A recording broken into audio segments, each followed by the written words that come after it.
Métro, bus, tram, TER, un Français sur deux utilise les transports en commun pour se déplacer au quotidien. Mais s'il les emprunte beaucoup, il les critique aussi beaucoup. Comment rendre ces transports du quotidien plus attractifs? En route pour demain vous amène des éléments de réponse depuis les rencontres nationales du transport public organisées cette semaine à Clermont-Ferrand. En route pour demain, présenté par Pauline Ducamp sur BFM Business et Tech & Co. J'avais envie de commencer cette émission d'En route pour demain avec ce petit véhicule. Son nom, c'est l'Urban Loop. Vous le découvrirez l'année prochaine en région parisienne pendant les JO. Et alors en fait, ce petit véhicule, c'est finalement un peu comme une voiture individuelle, un taxi juste pour moi, mais mutualisé avec plein d'autres gens. Imaginez, là j'arrive en station, je passe mon badge et puis ce petit véhicule autonome, électrique, il est déjà là. Je n'ai qu'à monter à l'intérieur. Il y a une ligne qui est prévue avec plusieurs arrêts. Là, je m'installe, je décide d'aller au premier arrêt, hop, je lance la machine et en fait il va partir tout seul et aller directement jusqu'au prochain arrêt sans que personne d'autre puisse monter à l'intérieur. Mais s'il y a des personnes qui viennent pour le prendre, eh bien eux aussi pourront avoir leur petite cabine qui va arriver tout de suite. Cette solution de mobilité s'est adaptée aux villes moyennes qui n'ont pas la possibilité de mettre en place des transports en commun avec beaucoup de passages. Finalement c'est du transport en commun à la demande, c'est la mobilité du futur.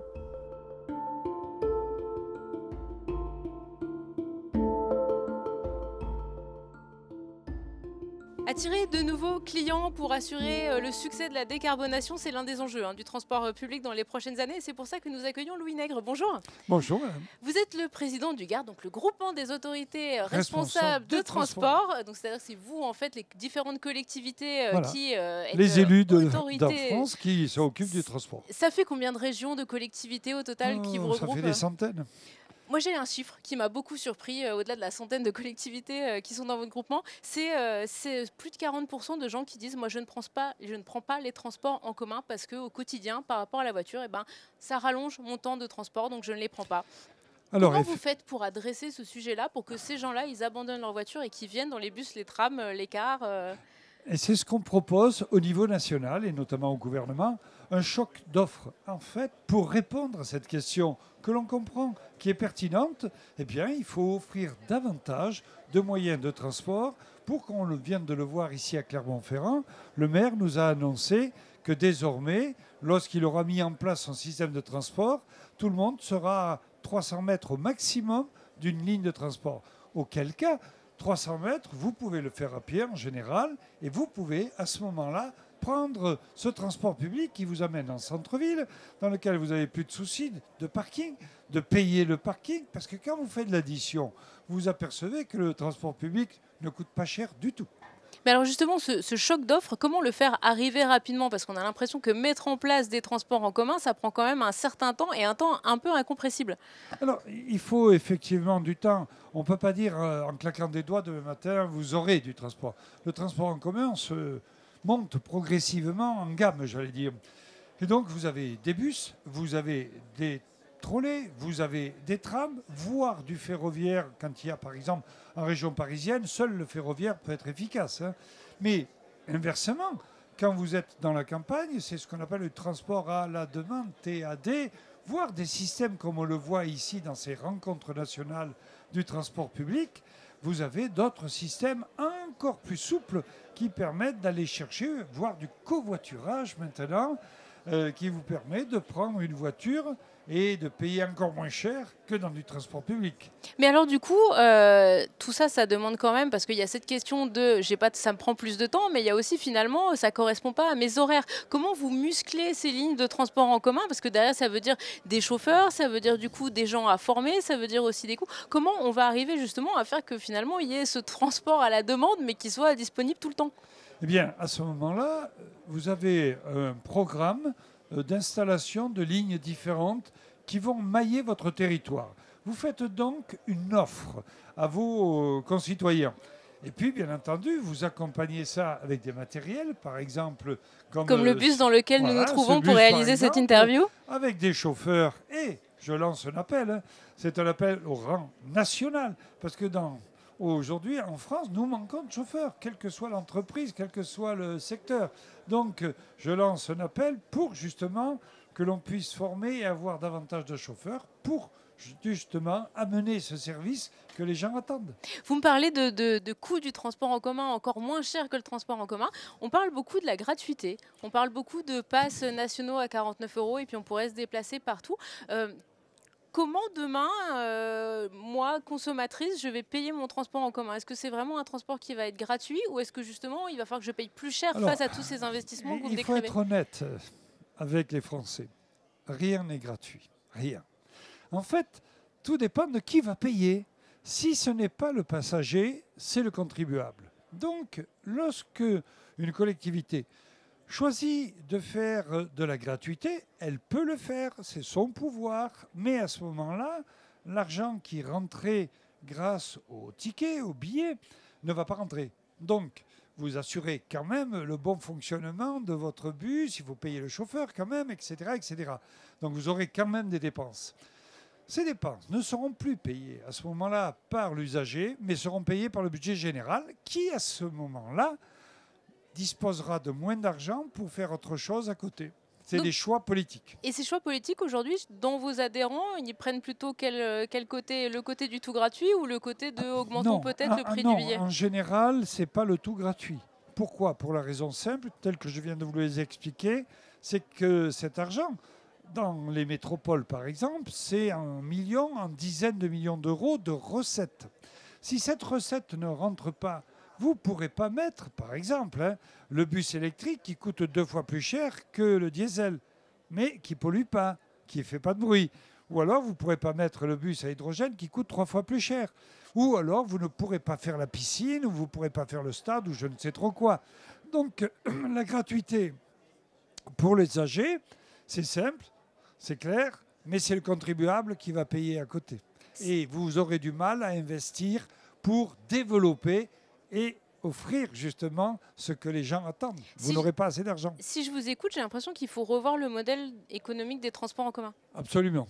Alors là, on se bat, le GART, l'UTP, on se bat sur ce créneau-là pour faire passer un message au gouvernement. Aujourd'hui, le modèle économique du transport public arrive en bout de course. Et donc, nous avons demandé de manière très claire, et j'ai réuni toutes les associations d'élus, intercommunalité, France urbaine et région de France, avec le GART que je préside. On les a réunis ensemble, on s'est mis d'accord et on a fait une proposition au gouvernement, notamment de pouvoir faire en sorte que les régions disposent effectivement d'une recette pérenne affectée au transport et qui ne soit pas le versement mobilité qui, elle, relève des métropoles. Dernière question, Louis Nègre, vous pensez que les Jeux Olympiques vont être un accélérateur qui justement va vous permettre d'améliorer cette offre de transport public? J'en suis persuadé, parce que tout le monde le sait et a compris que les Jeux Olympiques, c'est le monde entier qui arrive. Hein. Et donc, c'est une excellente vitrine si vous faites du transport en commun, et c'est ce qui va se passer, hein. Si vous faites du transport en commun de qualité, mais le monde entier, les télévisions du monde entier seront là, regarderont et diront voilà le modèle français, voilà le matériel français.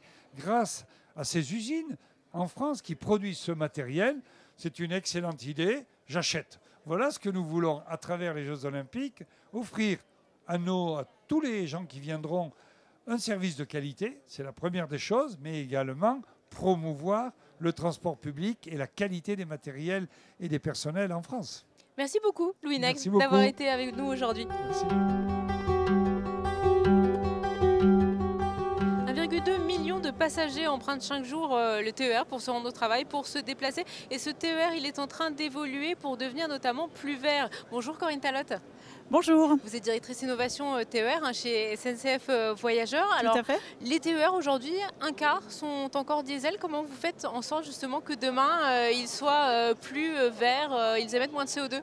Tout à fait. Alors on a engagé depuis déjà plusieurs années un grand programme pour effectivement décarboner nos trains diesel qui se fait en plusieurs étapes et avec plusieurs solutions.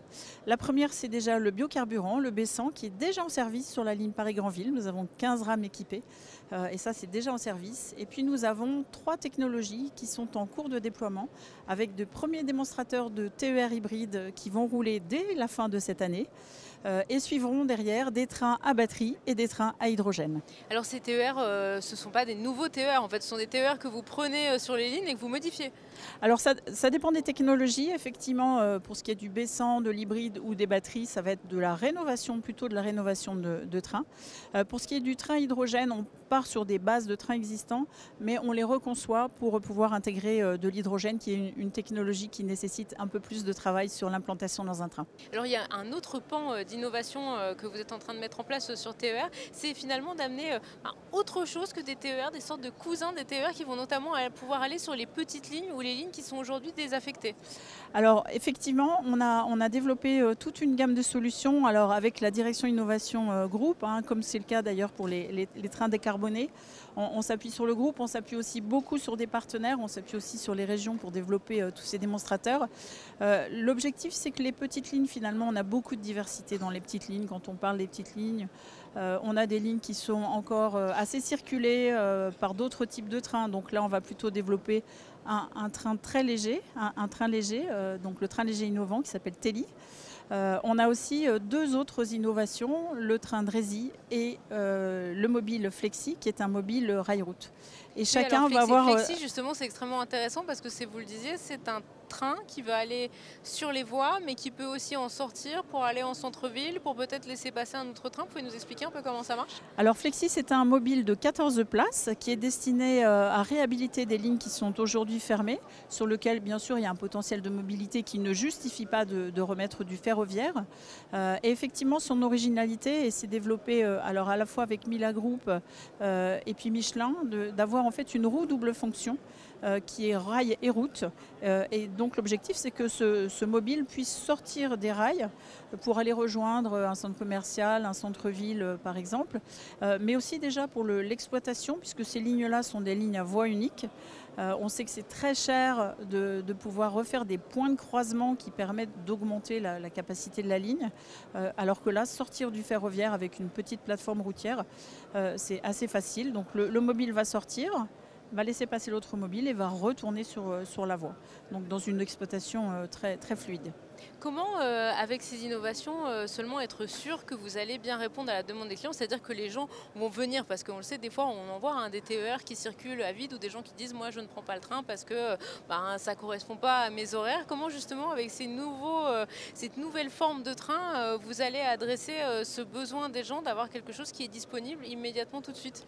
Alors l'objectif, c'est vraiment de travailler, nous on est au service des régions, de travailler avec les régions pour bien comprendre les besoins de mobilité, de bien comprendre aussi l'état des infrastructures, voir ce qui peut être gagné, et de choisir avec les régions les meilleures solutions possibles entre les solutions de Drezy, les solutions de train léger innovant ou les solutions Flexi.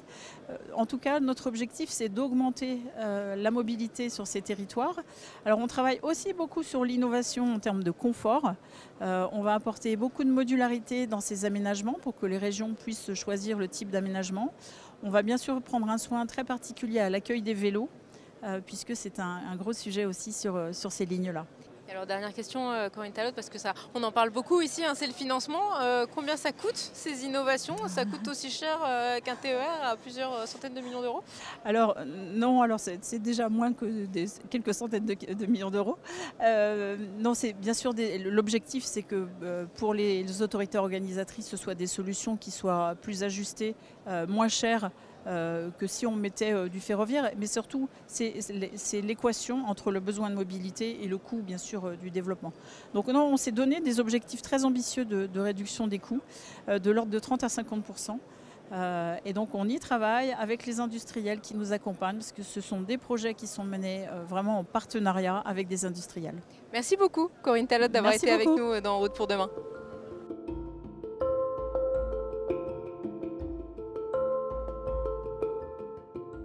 L'un des enjeux sur ce salon, c'est aussi de faciliter la manière dont les usagers vont pouvoir payer leur transport et surtout quand ils utilisent plusieurs moyens de transport, quand ils passent du bus au tram, du tram au TER ou même encore au vélo en autopartage. Ça s'appelle le ticket unique et ça, c'est votre rayon. Jérôme Trédan, bonjour. Bonjour Pauline. Vous êtes le directeur général de Matawan. Alors Matawan, c'est une start-up en fait qui digitalise beaucoup le transport. Le ticket unique, payé avec une seule carte, en fait, tous mes trajets, quel que soit le mode de transport, c'est pour quand ? Alors ça dépend pas que nous. Nous, ce qu'on veut faire, c'est le favoriser d'un point de vue technologique. C'est quand même aberrant au XXIe siècle d'être obligé de se soucier de la façon dont on va payer son droit au transport, de quel type de transport on va utiliser, s'il y a un abonnement spécifique. On doit pouvoir voyager facilement d'un point A à un point B sans se poser toutes ces questions sur ces sujets-là. Et alors votre technologie doit justement faciliter pour l'usager cette capacité à avoir un seul type de transport dans la poche pour tout payer. Exactement. Nous, en fait, grâce à notre service cloud, on gère les types de transport et la façon de les payer. Donc le fait d'avoir offert au marché une solution cloud nous permet de connecter tous les systèmes et donc de faire en sorte que vous puissiez passer de la trottinette à de la voiture partagée, au train, au tram, au bus, mais tout ça de la manière la plus simple et flexible possible. Et alors cette solution, du coup, on la retrouve dans quelle ville aujourd'hui ? Alors on peut prendre l'exemple de La Rochelle où on a connecté différents modes de mobilité, y compris le bateau d'ailleurs, les navettes fluviales qu'on peut voir à La Rochelle. On est aussi en train de déployer Reims dans lequel on a aussi différents modes de mobilité qui sont connectés entre eux et on est la plateforme digitale derrière tout ça. On y pense justement ce ticket unique, mais ça veut dire qu'à la fin j'ai un seul abonnement, je vais avoir mon abonnement et puis derrière débiter des trajets, on l'imagine par exemple comme sur un télépéage ? Alors le sujet du tarif reste un sujet qui est politique, qui est organisationnel. Est-ce qu'il faut que la France ait un tarif unique comme l'Allemagne ? Est-ce que les régions doivent garder la maîtrise en fait, de leur politique tarifaire puisque chaque région, chaque collectivité a sa propre grille tarifaire. Ça, c'est encore des sujets qui sont en débat actuellement. Donc l'outil existe, mais il faut maintenant du coup derrière ensemble se mettre d'accord au niveau politique pour peut-être le permettre pour toute la France, pour imaginer de voyager de Paris à Nice avec un seul type de transport. Exactement, et là on le fait déjà à l'échelle d'une région, maintenant il faut qu'on le fasse entre des régions. On peut imaginer que demain ça sera à l'échelle de l'Europe. C'est un sujet qui est politique, c'est un sujet qui est organisationnel, mais en tout cas toutes les technologies sont là pour le permettre. Merci beaucoup Jérôme Trédan, directeur général de Matawan.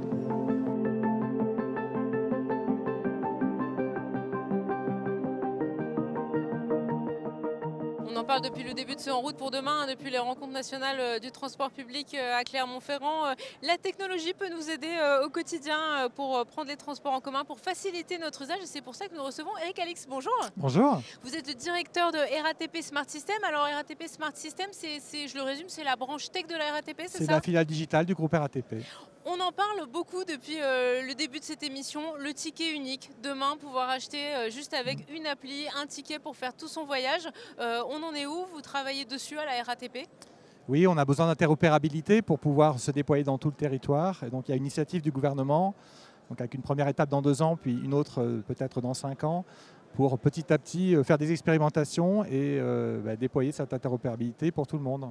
Déployer l'interopérabilité, c'est pas simple à dire. On Ouais. y pense notamment pour les Jeux Olympiques qui vont arriver l'année prochaine Oui. à Paris. Comment vous comptez, vous à la RATP, faciliter la vie de ces touristes qui vont venir du monde entier, qui ne connaissent pas forcément notre système de transport et qui vont se déplacer pendant 15 jours en Ile-de-France ? Alors effectivement, les Jeux Olympiques pour nous c'est très important. On a déjà tous les Franciliens dont on s'occupe tous les jours et qui vont être impactés par ces événements.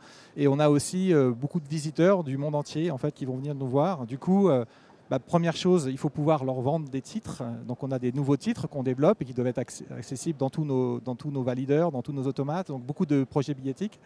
Et puis, on veut aussi que nos agents puissent être en position de service en fait, pour éviter les files d'attente. Donc, on doit aussi les équiper avec des nouveaux équipements. Et enfin, on a les applications. Donc, dématérialiser nos titres dans un smartphone Android ou un smartphone Apple. Donc ça, Android, c'est déjà fait. Apple, c'est à venir pour les Jeux Olympiques pour pouvoir avoir le maximum de gens en fait, qui, très simplement, achètent leurs titres dans le téléphone. Oui, parce que ça va éviter du coup d'avoir des files oui. d'attente à la caisse, enfin en fin de mois, au comptoir. Est-ce que ça veut dire aussi que par exemple les agents RATP pourront vendre directement dans la station un peu à la volée des billets Tout à fait, c'est notre objectif. En termes aussi, on pense à l'information voyageur, hein, parce que du coup, on le vit au quotidien quand on voyage avec la RATP, mais il faut une information qui soit assez précise s'il y a des perturbations. Qu'est-ce que vous allez apporter de plus par rapport à aujourd'hui pour justement aider tous les visiteurs pendant les Jeux Olympiques ?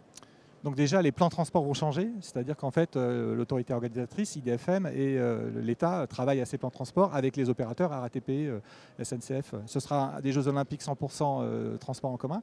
Et donc, il faut mener les gens qui vont aller à ces événements donc avec des parcours qui seront guidés. Donc ça touche l'information voyageur, hein, qui doit refléter en digital, on va dire, ces plans de transport. On veut aussi faire des progrès sur notre information voyageur, pouvoir aller encore plus loin.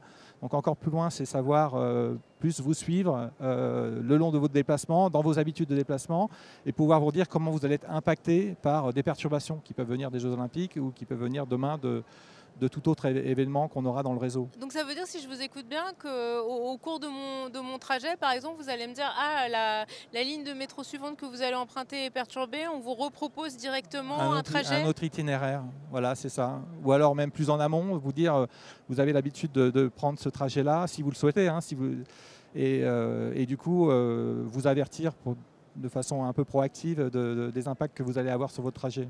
Et ces impacts, ils varient en fonction de la journée, de l'heure, de ce qui se passe en réalité dans la capitale. En termes de... On sait que par exemple vous avez des comptes Twitter, hein, par ligne qui sont beaucoup alimentés, qui sont assez précis sur les informations qui sont données sur les perturbations du trafic, notamment parce que les gens répondent et donnent eux-mêmes des infos. Est-ce qu'on peut imaginer demain un Waze du métro ou dans l'appli RATP je puisse signaler un wagon, enfin une rame en panne ou une rame en retard ou un peu une perturbation et utiliser ça pour informer les autres voyageurs? Bien sûr, avec ces outils digitaux, il est plus facile en fait de reprendre les avis des utilisateurs et de pouvoir les digérer pour rendre l'information utile. On le fait déjà depuis pas mal d'années sur l'affluence. Donc vous pouvez dans Bonjour RATP indiquer s'il y a un peu, beaucoup de personnes dans les rames et ça nous permet de savoir dans quelle rame rentrer si vous voulez avoir un siège par exemple. Et donc derrière ça, on peut imaginer aussi que l'information voyageur relaye ça et vous propose un parcours où vous aurez plus de chances d'être assis par rapport à un autre trajet qui pourrait être alternatif. Finalement, on peut imaginer un parcours en termes de temps, mais on peut imaginer aussi un parcours demain en termes de confort. On genre différents profils, en fait, des profils où vous allez éviter des correspondances, des profils où vous allez être au plus rapide, des profils peut-être où vous aurez moins d'affluence. Donc effectivement, tout ça, ça doit être poussé par ces applications compagnons, Bonjour RATP, et personnalisé finalement à vos besoins. Les Jeux Olympiques, ça va être un moment fort. Qu'est-ce que vous voulez en garder? Est-ce que ça va être un accélérateur pour vous d'innovation? Est-ce que c'est juste entre guillemets, un mauvais moment à passer, un peu chaud, et puis après on revient à la vie normale? On est très fiers des Jeux Olympiques et de notre contribution aux Jeux Olympiques. Donc on veut d'abord être à la hauteur à travers tout ce qu'on fait dans la billettique, dans l'information voyageur. Mais on souhaite aussi avoir un héritage. C'est-à-dire comme on fait une infrastructure, on l'a fait pour les Jeux Olympiques, mais on la garde très longtemps. Et donc notre idée, c'est aussi d'aller un cran plus loin dans ces applications, la personnalisation des messages, et puis finalement l'aide qu'on peut donner dans cette application compagnon au quotidien à tous nos franciliens. Merci beaucoup Eric Alix, encore. directeur de RATP Smart System, d'avoir été avec nous aujourd'hui. Voilà, ce spécial En route pour demain sur le transport public est fini. Merci à tous de nous avoir suivis le week-end sur BFM Business et puis en multidiffusion sur Tech & Co. Moi, je monte dans mon bus autonome et on se retrouve la semaine prochaine. En route pour demain, la mobilité sous toutes ses formes sur BFM Business et Tech & Co.